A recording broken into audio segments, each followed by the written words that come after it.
saya Kunti Dewi Saraswati. Di sini selaku Kepala Unit Donor Darah. Kalau yang dulu unit transfusi darah, ya sekarang yang terbaru adalah istilahnya unit donor darah. Jadi kebetulan sebagai koordinatornya di bagian pelayanan transfusi darah. Jadi sebenarnya untuk plasma konvalesen ini bukan sesuatu hal yang baru. Karena sebenarnya sejak sudah berapa tahun yang lalu itu sudah digunakan pada kondisi-kondisi pandemi yang lain yang sama-sama juga disebabkan oleh virus. Ya. Cuman memang kalau di Indonesia mungkin trennya baru saja karena kebetulan kita kena pandemi COVID ya baru kali ini. Ya, jadi yang di luar lebih duluan ya, kemudian dan ternyata efeknya tidak ringan. Ternyata banyak yang bahkan meninggal, kemudian juga ada juga yang kondisinya berat. Ini yang memacu tentu beliau-beliau ahlinya untuk mencari terapi pendamping juga ya, karena sebenarnya bukan terapi utama. Terapi utamanya sudah diberikan oleh para klinisi ya, apalagi mereka diberikan plasma konvalesen ini diberikan pada pasien-pasien yang sudah kondisinya moderat maupun severe. Jadi ibarat kata berbagai cara dilakukan dan itu mentok ya, kesannya seperti itu, dan diupayakan bantuan karena kita tahu persis COVID itu penyebabnya virus. Jadi penyembuhan sebenarnya dari daya tahan tubuhnya sendiri, bukan dari terapi-terapi utamanya seperti antivirusnya atau antibiotiknya, tetapi dari daya tahan tubuh. Nah, sementara pada pasien COVID itu daya tahan tubuhnya atau antibodinya rendah.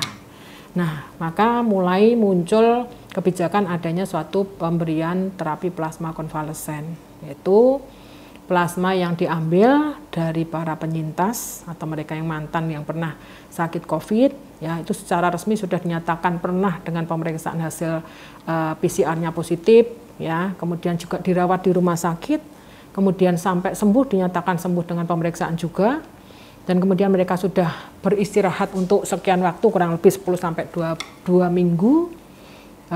Mereka sebenarnya kondisi seperti itulah diharapkan seseorang yang sudah sembuh ini bisa mempunyai antibodi terhadap COVID. Sehingga antibodi ini bisa diberikan kepada pasien yang membutuhkan, yang kondisinya adalah moderat dan severe. Inilah istilah untuk pemberian plasma konvalesen. Ya, jadi kalau terkait plasma sebenarnya cairan yang lainnya banyak. Yang jelas utamanya di plasma itu ada air, kemudian protein, kemudian elektrolit, hormon-hormon dan sebagainya. Tetapi yang utama di sini yang diutamakan adalah antibodinya. Ya. Antibodi terhadap COVID yang belum dipunyai seorang pasien yang saat itu sedang sakit, atau justru belum dipunyai seseorang yang tidak pernah menderita COVID. Jadi antibodi ini hanya dipunyai seseorang yang pernah sakit COVID. Ya, jadi kalau diharapkan misalnya bisa nggak pendonor biasa memberikan antibodinya untuk orang lain yang sakit COVID? Ya tidak bisa, karena dia belum pernah menderita sakit COVID dan tubuhnya juga belum membentuk antibodi. Jadi antibodinya itu hanya pada seseorang yang memang pernah menderita COVID. Ini yang bisa diberikan pada pasien seperti itu. Jadi segini, sebenarnya memang ada beberapa, kalau secara peraturan karena sebagai calon pendonornya, jadi sebagai calon pendonor punya kriteria, ini sedikit berbeda, karena untuk plasma konvalesen sekarang meskipun secara teorinya bisa diambil dengan cara seperti biasa manual, seperti donor biasa, tetapi kan volumenya hanya kecil, kalau kita seperti pendonor biasa yang diambil 350 mili atau cc atau 1 kolov, itu plasmanya hanya kurang lebih 150 lah sekitar itu. Padahal secara teori atau protokolnya pemberian plasma konvalesen itu diberlakukan selama 2 kali, masing-masing 200 mili. 200 mili 2 kali, berarti kan minimal 400 mili. Ya. Dan diharapkan lagi tentu kalau misalnya plasma ini bisa didapatkan dari 1 orang, berarti kan paparan alo antibodi dari orang lain itu hanya dapatkan dari 1 pendonor. Nah, kita bayangkan kalau kita dengan membawa banyak orang, berarti kan paparan alo antibodi dari luarnya ini kan berarti dari beberapa calon pendonornya tadi. Nah, akhirnya ada ibarat kata pengambilan darah seperti itu sebaiknya dengan menggunakan aferesis. Ya, seperti kita ketahui bersama, aferesis itu adalah prosedur pengambilan darah untuk transfusi yang berupa komponen-komponen darah yang dibutuhkan saja. Kalau saat ini plasma yang dibutuhkan berarti yang diambil hanya plasmanya. Komponen yang lainnya seperti sel darah merah atau yang lainnya dikembalikan ke tubuh. Nah, kelebihannya dibandingkan dengan pengambilan yang lain, ini volumenya jadi lebih banyak. plasma bisa diambil sampai 500 cc, bahkan bisa juga 600 cc. Nah, kita bayangkan kalau itu misalnya manual biasa, berarti butuh berapa? 4-5 orang, sementara dengan apheresis hanya 1 orang. Nah, jadi seperti itu kelebihannya di situ. Dan prosedur apheresis ini punya kelebihan juga, dengan alat yang canggih, ini bisa meminimalkan juga reaksi transfusi, karena seringkali di produk-produk komponen masih ada leukositnya yang seringkali juga menimbulkan reaksi transfusi pada pasien. Itu bisa diminimalkan, bahkan bisa dihilangkan. Jadi murni hanya plasmanya, seperti itu. Jadi persyaratannya itu seperti persyaratan pendonor yang lainnya.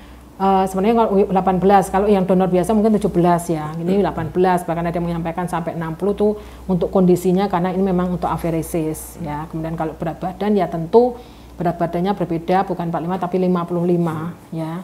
Yang jelas persyaratan yang lainnya, persyaratan seperti pendonor yang lainnya, tidak ada riwayat sakit lainnya ya, kemudian juga vaksin dan sebagainya, tidak sedang dalam kondisi vaksin, dan yang lain-lainnya juga seperti itu. Jadi tetap persyaratannya sama seperti seleksi seseorang yang donor apheresis. Ya, sebaiknya juga tidak habis mengkonsumsi obat, juga demikian. Tambahan lagi HLA ya tadi ya, memang diutamakan yang pria, karena kebetulan beberapa dari wanita memang mereka yang sudah punya anak itu ada antibodi terhadap si anaknya terindi, yaitu berupa antibodi dengan human leukocyte antigen, yang ini juga beberapa kali bisa juga menimbulkan reaksi pada pasien yang menerima plasma dari seseorang dengan yang mempunyai human leukocyte antigen. Jadi sekarang direkomendasikan diutamakan untuk pendonor yang pria saja. Seperti yang dari kemarin-kemarin selalu kita sampaikan, ayo para penyintas COVID, kami persilahkan untuk datang ke PMI Kota Surakarta. Jadi untuk menyiapkan mereka sebagai calon pendonor plasma konvalesen, karena terus terang masih banyak sekali yang membutuhkan. Kalau misalkan masih ada yang ragu-ragu, silahkan boleh konsultasi dan diskusi bersama kami, karena di leaflet-leaflet sudah ada nomor di situ, atau langsung datang ke PMI sendiri. Karena terus terang itu tadi ya, kalau misalnya karena ragu-ragu, takut, termasuk salah satunya takut nanti kalau masuk rumah sakit lagi karena mereka sudah trauma, tidak. Karena justru mereka di sini ini dalam rangka untuk bisa membantu pasien-pasien yang belum bisa tersembuhkan dengan terapi yang diberikan oleh klinisi. Jadi ada terapi tambahan berupa plasma konvalesen dan sumbernya dari para penyintas yang sudah sembuh tadi. Jadi saya mengundang dan mengajak, menghimbau kepada semua penyintas COVID, kami persilahkan. Apapun hasilnya nanti, kalau misalnya ternyata antibodinya cukup, kami akan memotivasi lagi, ayo silahkan punya sebagai donor konvalesen. Tetapi kalau misalnya memang antibodinya tidak ada atau memang sudah hilang karena ada masa fasenya juga sudah menurun, ya tetap kita mengucapkan terima kasih, minimal juga mengingatkan jaga kondisi, jaga kesehatan, jaga kebersihan juga, supaya tidak terkena COVID lagi.